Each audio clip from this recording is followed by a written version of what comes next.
Hello दोस्तों, एक बार फिर से स्वागत है आपका आयुष अकेडमी पे। और इस वीडियो में हम बात करेंगे स्वास्थ्य विभाग में निकली लेटेस्ट रिक्वायरमेंट के बारे में। ठीक है,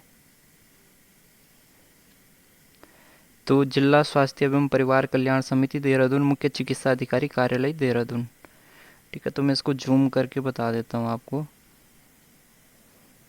तो जिला स्वास्थ्य एवं परिवार कल्याण समिति देहरादून द्वारा राष्ट्रीय स्वास्थ्य मिशन के तहत संविदा के आधार पर विभिन्न रिक्त पदों हेतु 31 मार्च 2022 तक के लिए आवेदन आमंत्रित किए जाते हैं, जो कि केंद्र या राज्य की स्वीकृति प्राप्त होने पर पुनः विस्तारित किए जा सकते हैं। अब इसमें जो पद के नाम दे रखे हैं, ठीक है, एएनएम के हैं 44 पद, staff nurse NBS child health के 24 हैं, एमआर वर्कर के 5 हैं, टीबीएससी के 4 हैं। यहाँ पे सीनियर ट्रीटमेंट सुपरवाइज़र के 3 हैं, डिस्ट्रिक्ट कोऑर्डिनेटर का जो सीपीएससी का है 1 है, सीनियर ट्रीटमेंट लैब सुपरवाइज़र का 1, डिस्ट्रिक्ट लेवल मैनेजर जो है आपका आरबीएसके का 1 है, लैब टेक्नीशियन के 15 हैं, स्टाफ नर्स आरबीएसके के 2 हैं, स्टाफ नर्स मैटरनल हेल्थ के 4 हैं।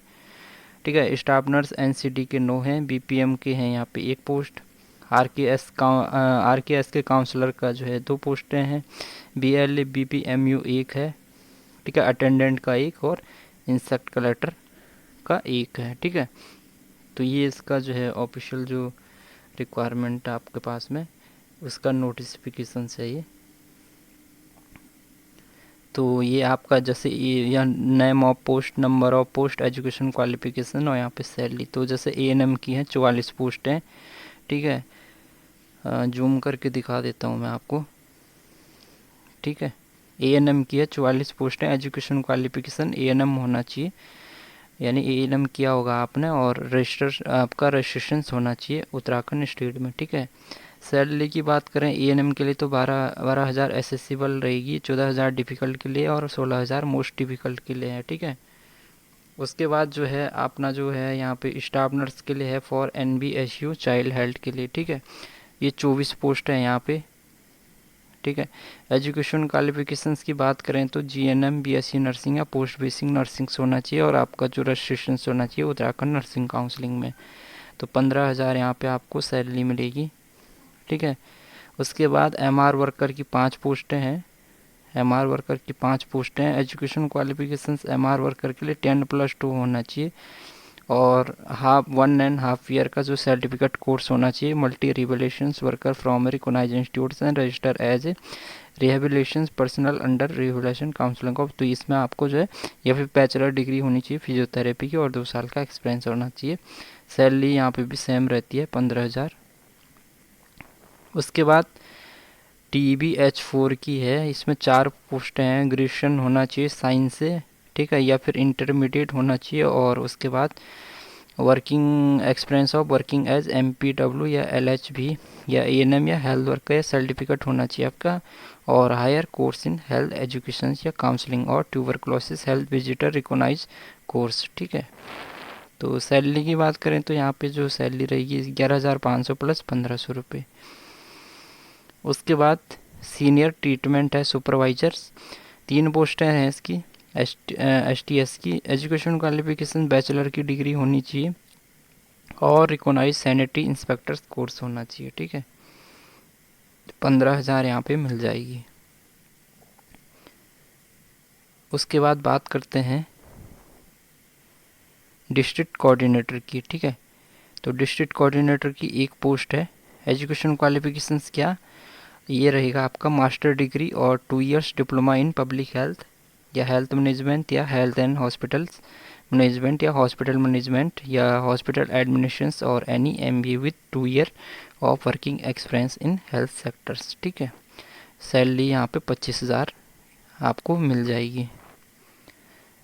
उसके बाद सीनियर ट्रीटमेंट लैब सुपरवाइज़र की 1 पोस्ट है। एजुकेशन क्वालिफिकेशन ग्रेजुएशन होना चाहिए with diploma in medical lab technology.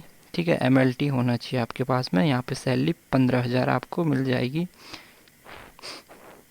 District level manager से 1 पोस्ट है, इसमें भी जो है ग्रेजुएशन चाहिए और MBA होना चाहिए, PG। ठीक है, एनी ग्रेजुएट विथ MBA, और यहाँ पे post graduate degree must be regular full time. ठीक है, और कंप्यूटर का नॉलेज होना चाहिए। यहाँ पे भी 15,000 सैलरी रहेगी। उसके बाद जो लैब टेक्नीशियंस की 15 पोस्टें हैं, ठीक है। लैब टेक्नीशियंस की जो है 15 पोस्टें हैं। MLT होना चाहिए और DMLT होना चाहिए, ठीक है। और रजिस्ट्रेशन होना चाहिए पैरामेडिकल काउंसलिंग में। 12,000 यहाँ पे मिल जाएगी आपको। उसके बाद जो है स्टाफ नर्स है RBS के MST के लिए 2 पोस्ट हैं। ये एजुकेशन क्वालिफिकेशन GNM या BSc नर्सिंग या पोस्ट बेसिक नर्सिंग, रजिस्ट्रेशन होना चाहिए। बाकी 15,000 यहाँ पे सैलरी रहेगी, ठीक है। उसके बाद स्टाफ नर्स मैटरनल हेल्थ के लिए PSC CSC या DH या FRU के लिए है ये, ठीक है। यहाँ पे 4 पोस्टें हैं ये। इसमें एजुकेशन क्वालिफिकेशन सेम रहेगा, GNM BSc नर्सिंग या पोस्ट बेसिक नर्सिंग, और रजिस्ट्रेशन होना चाहिए उत्तराखंड नर्सिंग काउंसलिंग में। इसमें जो सैलरी रहेगी एसेसिबल में रहेगी 15,000, डिफ़िकल्ट में रहेगी 17,000 और मोस्ट ये मतलब उससे है, अगर आपकी जो जॉब की लोकेशन जो है डिफ़िकल्ट एरिया में है तो 17,000 और मोस्ट डिफ़िकल्ट एरिया में तो 19,000 रहेगी। ये उस हिसाब से सैलरी यहाँ पे डिवाइड कर रखी है, ठीक है। उसके बाद जो है staff nurse NCD at PSC के लिए तो 9 पोस्टें हैं ये, ठीक है। Education qualification GNM BSc nursing या पोस्ट बेसिक नर्सिंग, और रजिस्ट्रेशन होना चाहिए उत्तराखंड नर्सिंग काउंसलिंग में। 15,000 यहाँ पे सैलरी रहेगी, ठीक है। इसी तरह से ब्लॉक प्रोग्राम मैनेजर BPM की एक पोस्ट है। एनी ग्रेजुएट विद MBA और थोड़ा बहुत कंप्यूटर का यहाँ पे नॉलेज होना चाहिए, MS Word Excel PowerPoint. तो 16,000 यहाँ पे सैलरी इनकी रहेगी, ठीक है। उसके बाद RKS के काउंसलर की है, 2 पोस्टें हैं RKS के काउंसलर की। तो इसके लिए जो एजुकेशन क्वालिफिकेशंस रहती है RKS के काउंसलर के लिए, ठीक है।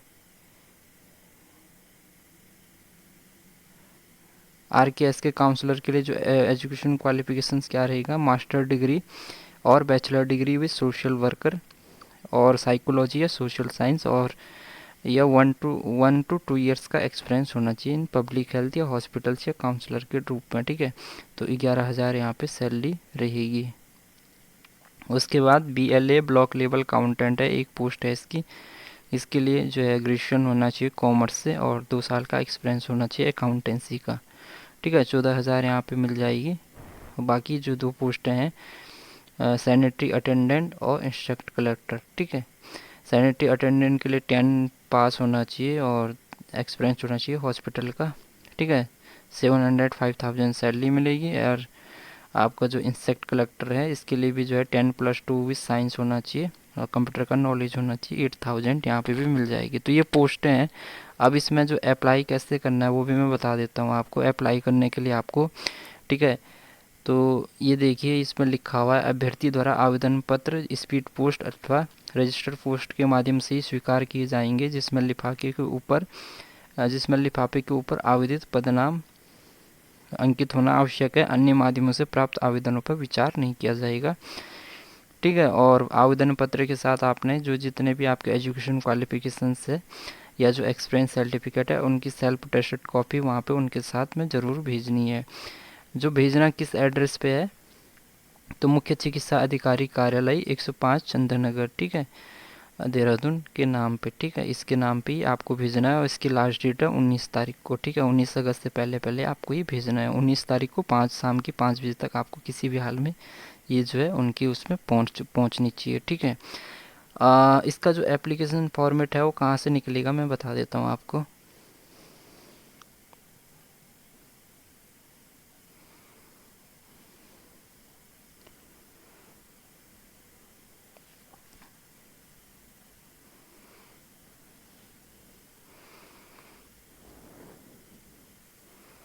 तो एप्लीकेशन फॉर्मेट का लिंक मैं डिस्क्रिप्शन में भी दे दूंगा, आप वहाँ से भी देख सकते हैं।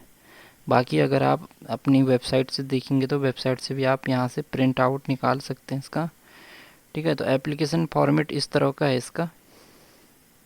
National health mission Dehradun Uttarakhand, ठीक है। Director of health and family welfare office of chief medical officer Chandan Nagar. तो ये जो आपका ये एप्लीकेशन फॉर्मेट है इसी पे आपको अपना पूरा जो भी है ये भरना है आपको, ठीक है। भरने के बाद जो है आपको क्या करना है, पहले प्रिंट निकाल देंगे इसका। प्रिंट निकालने के बाद इस फॉर्म को भरना है। भरने के बाद इसके साथ जो भी आपके डॉक्यूमेंट्स है सेल्फ अटेस्टेड डॉक्यूमेंट्स, इसको जो है स्पीड पोस्ट करना है आपको, ठीक है। तो इसको स्पीड पोस्ट कर देंगे, ठीक है।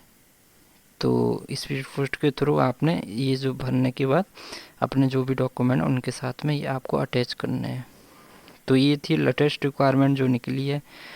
और भी जो रिक्वायरमेंट आएगी उसके बारे में मैं आपको बताऊंगा। आप चैनल के साथ बने रहिए। किसी को कोई प्रॉब्लम होगी तो आप मुझे कमेंट कर दीजिएगा, ठीक है। तो मिलता